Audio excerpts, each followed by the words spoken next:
Hello students, आज हम study करेंगे डाइज रंजक, जिसके कारण से जो है कपड़े रंगीन होते हैं। जब हम रंजकों का उपयोग फाइबर के साथ करते हैं तो वो फाइबर क्या हो जाता है, रंगीन होता है। तो कौन कौन से डाइज होते हैं, तो फर्स्ट ये आप देखेंगे कि एक विट सिद्धांत है, WIT विट थ्योरी। इसके अकॉर्डिंग क्या है कि जो रंजक है उनमें क्रोमोफोर और ऑक्सोक्रोम समूह होते हैं। क्रोमोफोर समूह क्या होते हैं, जो असंतृप्त समूह होते हैं। जैसे नाइट्रोजन नाइट्रोजन डबल बॉन्ड हो गया, कार्बन कार्बन डबल बॉन्ड हो गया, तो इनमें क्या होगा, द्विबंध या त्रिबंध होगा। तो यहाँ पे पाई इलेक्ट्रॉन के ट्रांजिशन से आपको यहाँ पे कलर मिलेगा, तो उसे क्रोमोफोर कहते हैं। और ऑक्सोक्रोम क्या होते हैं, जो क्रोमोफोर के से जो रंग मिलता है उसकी तीव्रता को बढ़ाते हैं। तो ये ऑक्सोक्रोम के एग्जाम्पल हैं। तो आप यहाँ देख रहे हैं कि ये जो डिफरेंट डिफरेंट रंजक के एग्जाम्पल हैं उसके अंदर कौन कौन से क्रोमोफोर हैं और कौन कौन से क्या हैं, ऑक्सोक्रोम हैं। ऐसे ही देखिए सेकंड एग्जाम्पल में आप देखेंगे यहाँ पे पिक्रिक एसिड में यहाँ पे जो है क्रोमोफोर क्या है, ऑक्सोक्रोम क्या है, एलिजरीन है, मेलेक्राइट ग्रीन है। उसके बाद में आप देखेंगे यहाँ पे क्लासिफिकेशन ऑफ रंजक।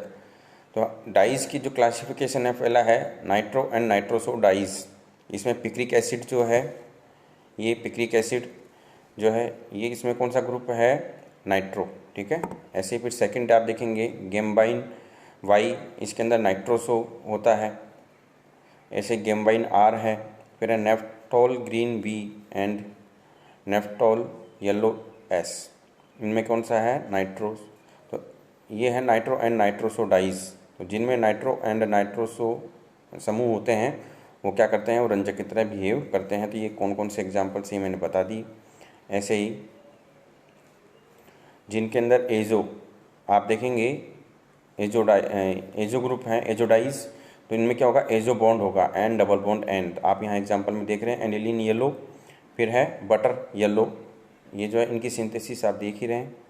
ऐसे ही आप यहाँ देखिए नीचे बिस्मार्क ब्राउन है, मेथिल ऑरेंज है, मेथिल रेड है, ठीक है, और ये कॉन्गो रेड है। ये डिफरेंट डिफरेंट एग्जाम्पल्स हैं जिनमें क्या होता है, एन डबल बॉन्ड एन के कारण से जो है कलर आता है।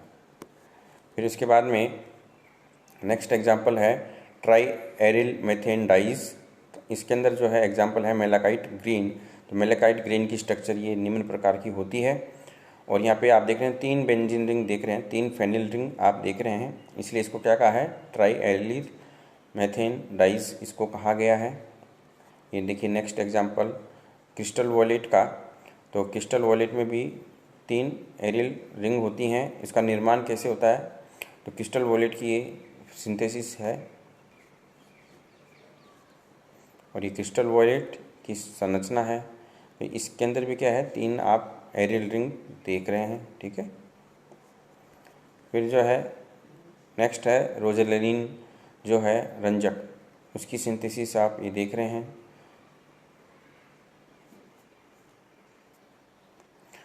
रोजेलिन जो रंजक होता है उसकी क्रिया जब हम सल्फर डाइऑक्साइड से करवाते हैं, यहाँ पे आप देख रहे हैं ये सल्फर डाइऑक्साइड।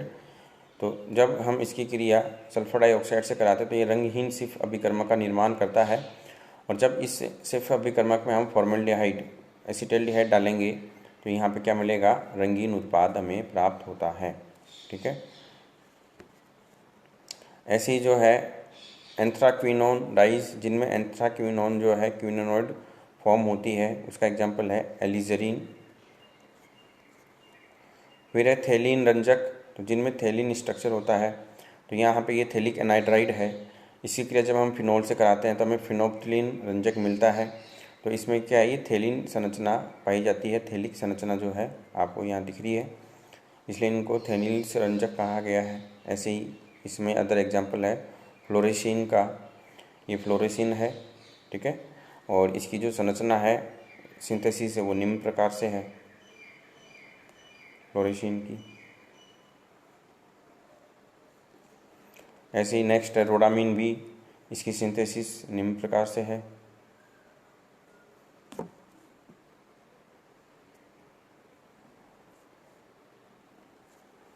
अब देखिए रंजक में जो कलर कैसे उत्पन्न होता है उसके लिए निम्न सिद्धांत दिए गए। फर्स्ट है विट सिद्धांत या क्रोमोफोर ऑक्सोक्रोम थ्योरी। इसके अनुसार क्या होता है कि जो क्रोमोफोर होते हैं वो रंग के लिए उत्तरदायी होते हैं और जो ऑक्सोक्रोम होते हैं वो रंग की तीव्रता को बढ़ाते हैं। ये देखिए यहाँ पे एग्जाम्पल के रूप में हम समझते हैं। तो यहाँ पे एथिलीन 1,3-ब्यूटाडाईन और 1,3,5-हेक्साट्राईन तीनों ही क्या हैं, रंगहीन हैं। लेकिन जो बीटा कैरोटीन है कैसा है, नारंगी लाल। तो इसमें ये बताया गया है कि यहाँ पे जो क्रोमोफोर है, कार्बन कार्बन डबल बॉन्ड है, लेकिन जब कॉन्जुगेशन बढ़ता है तो उससे क्या होता है, जो कंपाउंड है वो रंगीन दिखाई देने लगता है। और उस आर्मस्ट्रॉन्ग सिद्धांत है, तो आर्मस्ट्रॉन्ग सिद्धांत ने क्या बताया कि जो क्विनोलोड संरचना है उसके कारण से क्या आता है, कलर आता है। और जिनमें क्विनोलोड संरचना नहीं है वो कैसे होते हैं, रंगहीन होते हैं। और ये थ्योरी इतनी वैलिड नहीं है क्योंकि इसके कई अपवाद भी हैं। फिर जो है नए सिद्धांत दिए गए, valence bond theory and molecular orbital theory. तो देखिए इन दोनों में क्या अंतर है। वैलेंस बॉन्ड थ्योरी के अंदर जो है दोनों में ही इलेक्ट्रॉनिक ट्रांजिशन हो रहे हैं।